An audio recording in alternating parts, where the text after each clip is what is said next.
বিশ্বাস করবেন কি না জানি না, কিন্তু স্বয়ং মা আমাদের পথ দেখিয়ে হরগরি মন্দির থেকে নিরাপদে ফিরিয়ে এনেছেন। সহজ পথে নামতে গিয়ে এমন এক বিপদের মধ্যে পড়েছিলাম, যেখানে সামনে পেছনে কোনো দিকে যাওয়া সম্ভব হচ্ছিল না। আর তখনই ঘটলো অলৌকিক এক ঘটনা।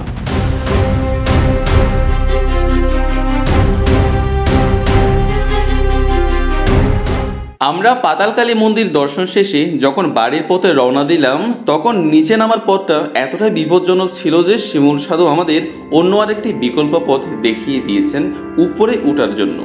আমরা সেই পথ ধরে এগিয়ে যাচ্ছিলাম, কিন্তু কিভাবে যেন পথ ভুল করে পৌঁছে যাই হরগরি মন্দিরের দিকে। কারণ এই পথে কখনো আমি হরগরি মন্দির আসিনি।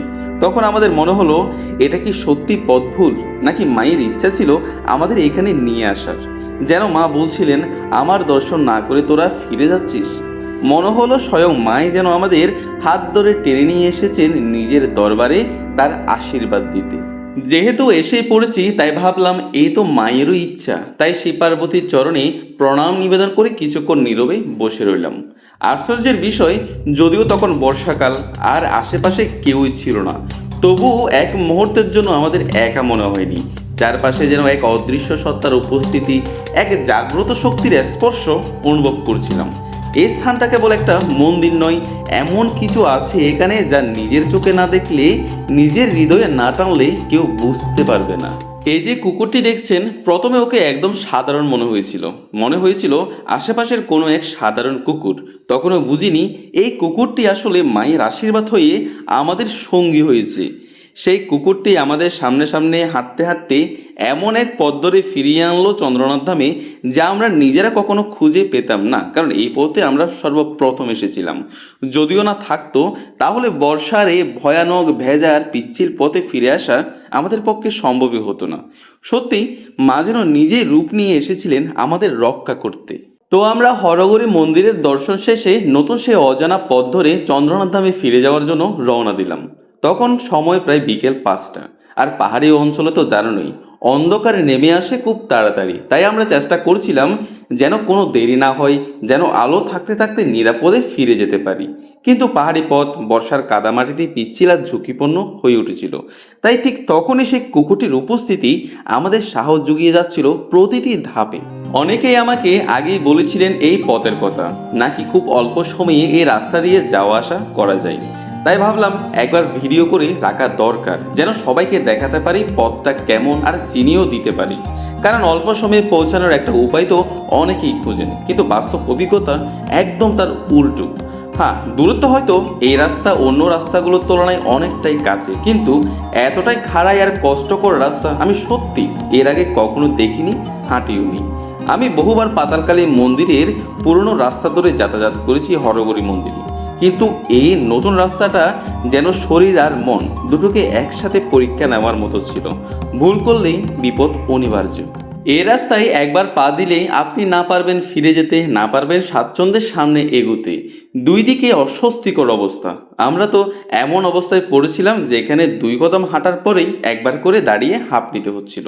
রাস্তা এতটাই খাড়াই ছিল যে মনে হচ্ছিল পা আর কোমর দুটোই যেন একসঙ্গে ভেঙে পড়বে। প্রতিটা ধাপ যেন ছিল এক একটা যুদ্ধ, শরীরের সঙ্গে, মনের সঙ্গে, আর পাহাড়ের কঠিন চেহারার সঙ্গে। কষ্ট যতই হোক, এই পথের সৌন্দর্য ছিল সত্যি অপূর্ব। এমন অনেক জায়গা ছিল রাস্তায় যেখানে দাঁড়ালেই নিচের পাহাড়ি কাটা দৃশ্য চোখে পড়ে, আর সেই দৃশ্য যেন চোখে নয় মনেও গেঁথে যায়। মনে হচ্ছিল আমরা সত্যি প্রকৃতির কোলে এসে পড়েছি, যেখানে চারপাশে শুধু সবুজ পাহাড় আর শীতল বাতাস। শরীর ক্লান্ত হলেও মন যেন এক অদ্ভুত প্রশান্তিতে ভরে উঠছিল। প্রতিটি ধাপে ধাপে অনুভব হচ্ছিল, হ্যাঁ, প্রকৃতির সৌন্দর্য ঠিক এমনই, যেখানে কষ্টের মধ্যেও তাকে শান্তির স্পর্শ। অবশেষে অনেক চড়াই উতরাই, কষ্ট আর অলৌকিক অভিজ্ঞতার মধ্যে দিয়ে আমরা এসে পৌঁছালাম আমাদের গন্তব্য চন্দ্রনাথ ধামের কিনারায়। তখন সূর্য প্রায় ঢলে পড়েছে, চারপাশে একটা মৃদু স্নিগ্ধতা। মনে হচ্ছিল যেন মা নিজেই আমাদের এই পথ পেরিয়ে নিরাপদে ফিরিয়ে এনেছেন। এই পুরো যাত্রাপথ আমাদের শিখিয়েছে আস্থার শক্তি, প্রকৃতির প্রতি ভালোবাসা, আর সে অদৃশ্য আশীর্বাদের ছোঁয়া, যা শুধু অনুভব করা যায়, ব্যাখ্যা করা যায় না। হয়তো ঠিক এমন অভিজ্ঞতার জন্য বলা হয়, ভক্তির পথ কঠিন হলেও মা নিজেই পথ দেখান, সঙ্গ দেন। আর শেষমেশ নিয়ে যান নিজেরই চরণে। এই সময়টাই বিশেষ করে বর্ষাকালে যারা পাতালকালী মন্দির হয়ে হরগৌরী মন্দির দর্শনে আসার পরিকল্পনা করছেন, আমি আপনাদের আন্তরিকভাবে অনুরোধ করব এই পথ ধরে যাওয়া বা আসার চেষ্টা করবেন না। পথটা যদিও হরগৌরী মন্দিরে নামার সময় তুলনামূলক সহজ মনে হতে পারে, কিন্তু ফিরে ওঠার সময় সেটা হয়ে দাঁড়ায় অত্যন্ত কষ্টকর, বিপজ্জনক ও দুঃসাধ্য। বর্ষা কেটে গেলে, রাস্তা শুকিয়ে গেলে চাইলে তখন এই পথ ধরে উঠতে পারেন বা নামতে পারেন, তবে তবুও সাবধানে। আর সবচেয়ে ভালো হয় আপনি যেই পথ দিয়ে পাতালকালী মন্দিরে এসেছেন বা আসবেন, ফেরার সময়ও সেই পথে অনুসরণ করুন। কারণ ওই পথ নিরাপত্তা আছে, বড় আছে, এমনকি পরিষ্কার আছে। আর ওই পথে সবসময় মানুষ দেখতে পাবেন, তারা পাতালকালী মন্দিরে যাচ্ছেন, আসছেন। এই ধরনের মানুষের সাথে আপনাদের যোগাযোগও হতে পারে সেই পথে। স্বাচ্ছন্দ্যের জন্য এটি সবচেয়ে উত্তম সিদ্ধান্ত হবে। ভক্তি হোক আনন্দময়, কোনো কষ্টের নয়। হর হর মহাদেব, জয় মা ভবানী।